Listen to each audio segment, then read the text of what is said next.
শুধুমাত্র এক ক্লিকে এরকম ফটো এডিটিং করে ফেলতে পারবেন। যে কোনো নর্মাল ফটো এক ক্লিকে এরকম ফটো এডিটিং করার জন্য আপনাদেরকে একটি প্রিসেট প্রয়োজন হবে। এই প্রিসেটটি আমি ডিসক্রিপশন বক্সে দিয়ে রাখবো, সেখান থেকে আপনারা ডাউনলোড করে নেবেন। ডাউনলোড করা হয়ে গেলে আপনারা প্লে স্টোর থেকে লাইটরুম অ্যাপ্লিকেশনটি ইনস্টল করবেন। ইনস্টল করা হয়ে গেলে আপনারা ওপেন করে নেবেন। ওপেন করার সাথে সাথে যে পিসেটটি আপনি ডাউনলোড করবেন সেই পিসেটের ওপরে জাস্ট একবার আপনাদেরকে ক্লিক করে দিতে হবে। উপরে দেখতে পাচ্ছেন থ্রি ডট চিহ্নটি, এই থ্রি ডট চিহ্নটির উপরে ক্লিক করবেন। ক্লিক করার পর এখানে আপনারা দেখতে পারবেন কপি সেটিং, এই কপি সেটিংয়ের ওপরে একবার ক্লিক করবেন।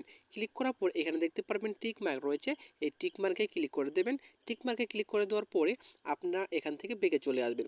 বেগে আসার পরে আপনি যে ফটোটি এডিটিং করতে চাচ্ছেন সেই ফটোটির ওপরে জাস্ট একবার আপনাদেরকে ক্লিক করে দিতে হবে। ফটোটি সিলেক্ট করার পর উপরে দেখতে পাচ্ছেন থ্রি ডট রয়েছে, থ্রি ডটে আপনাদেরকে ক্লিক করতে হবে। ক্লিক করার পর এখানে আপনারা দেখতে পাচ্ছেন পেজ সেটিং, এই পেজ সেটিংয়ে একবার ক্লিক করে দিন। ফটোটি কিন্তু এডিটিং হয়ে গেছে।